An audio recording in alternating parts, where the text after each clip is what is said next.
you may be disappointed to learn that this is not a case of whodunit. There is no unsolved mystery here, and Perry Mason isn't going to come in and get the murderer on the witness stand to confess, yes, I did it, I confess. We have a confession. We know who done it. It was Barbara Billingsley, ladies and gentlemen. She murdered a defenseless Ronnie Taylor in cold blood. She took a powerful handgun and stood only 2 feet away from Ronnie's head and shot him. I'm sure you can imagine how gruesome that scene was after being shot in the head at such a close range with such a powerful weapon. Ronnie didn't have a fighting chance. As the facts of this case begin to unfold, you will learn how Ronnie was murdered and how the mother of their 3 children, James, Joanne, Jennifer, killed him. You will learn that the defendant had a lifestyle that she tolerated because from that lifestyle, she benefited. And once those benefits were taken away, she terminated. She terminated her lifestyle the very day the well ran dry. The very day she shot and killed Ronnie in cold blood. Let's begin with the facts leading up to the night in question. Barbara and Ronnie had been dating since they were teenagers. They had their first 2 children, James and Joanne, while staying with Ronnie's parents. Once Joanne was born, Ronnie's parents had no more room in their home for another baby. So Barbara sought government assistance to live in a Section 8 housing apartment. Their son James was later diagnosed with sickle cell anemia and was in much need of medical attention, which was going to cost a lot of money. During the time that Barbara was receiving her government income, she received supplemental income from Ronnie, as he had a drug trade business. Not only was Ronnie giving her money, but Barbara also depended on the drugs he was supplying her. Despite some hiccups throughout their relationship, Barbara strongly relied on Ronnie. She tolerated and benefited from the lifestyle she chose for herself. Why wouldn't she think her lifestyle was tolerable if she had so much to gain from it?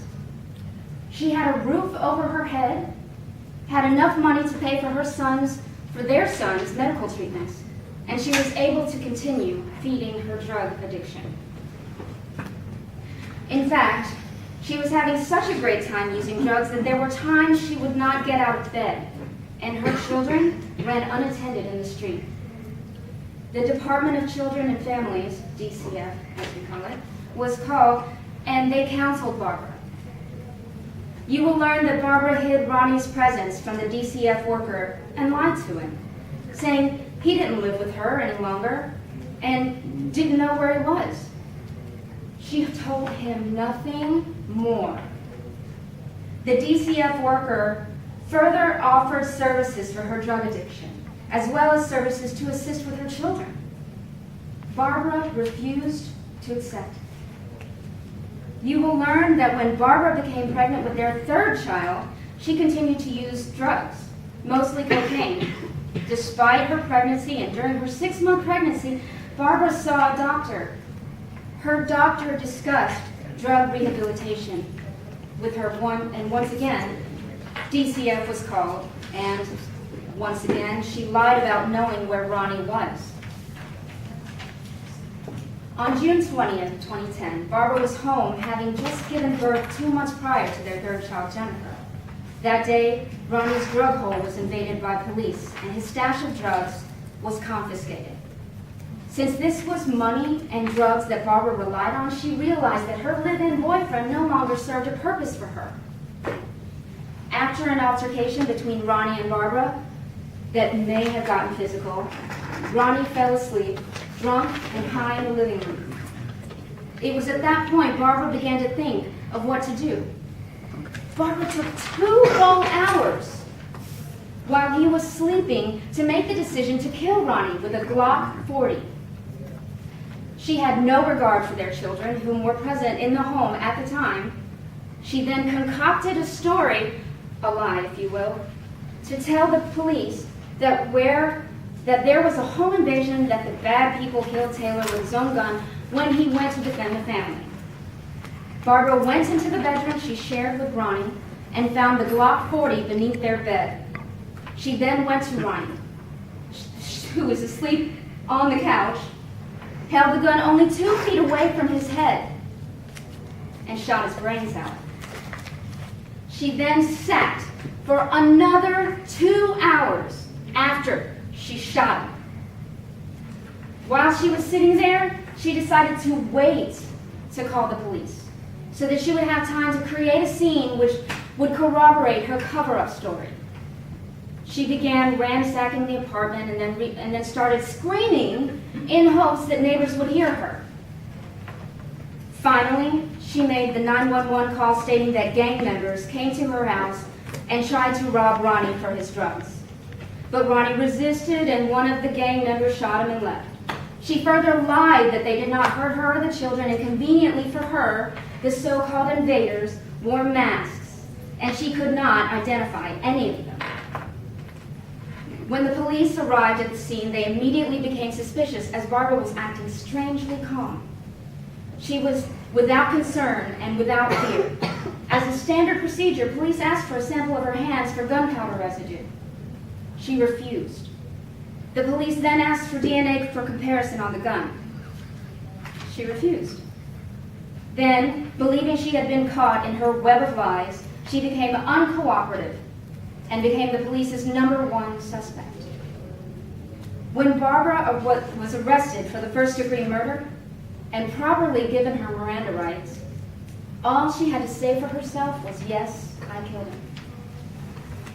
The defense will argue that she was justified in killing the father of her children because he was physically and emotionally abusive to her, and she was fearful of him. You must ignore these distractions. Ronnie Taylor is not on trial here.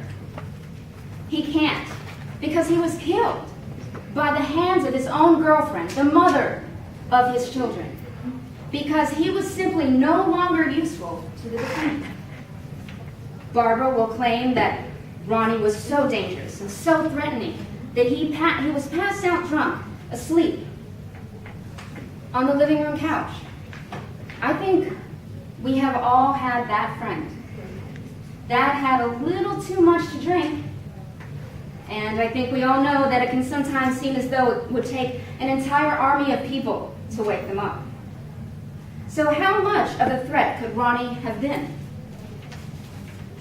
The defense may also try to use the novel syndrome to excuse her from taking a human life, which happened to be the father of her 3 children.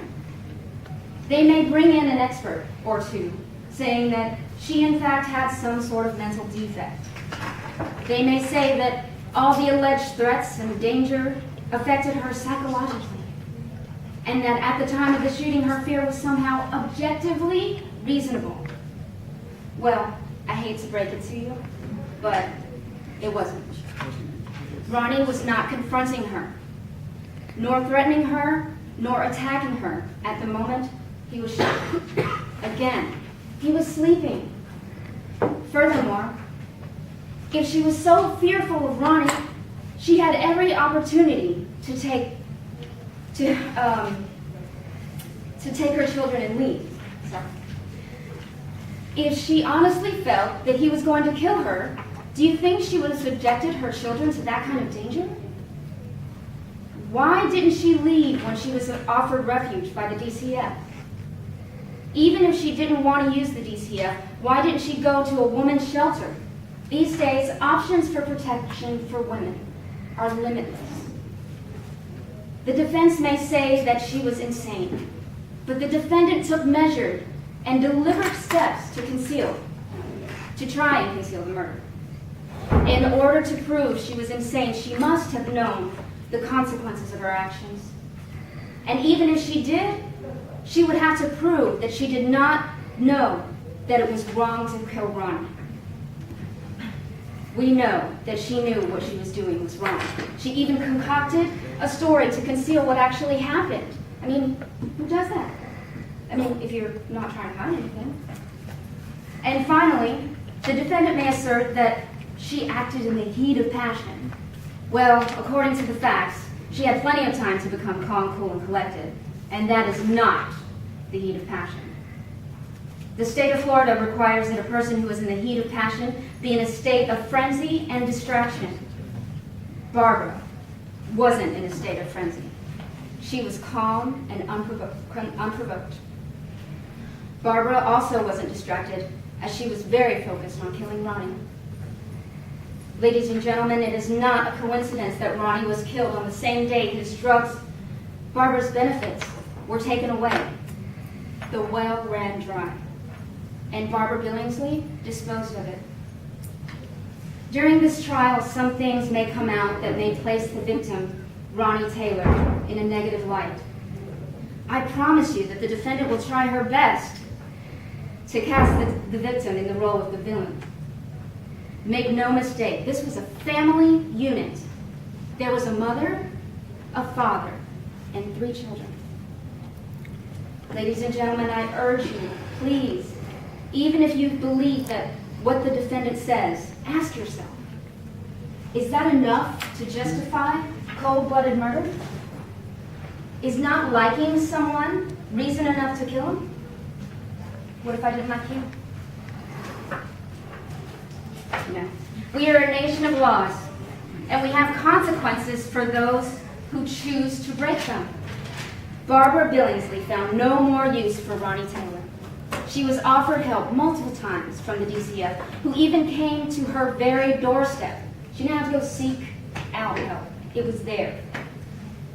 But rather than utilize the help she was repeatedly offered, she decided to take the law into her own hands by taking the gun from beneath the bed she shared with him, with Ronnie Taylor, went to him as he was sleeping, stood 2 feet away from his forehead, and shot his brains out. That, ladies and gentlemen, is textbook premeditated murder. And I implore you to come back with a verdict that shows the defendant that her problems were not solved on the night she murdered Ronnie, but instead were just the beginning by returning a verdict of guilty of murder in the 1st degree.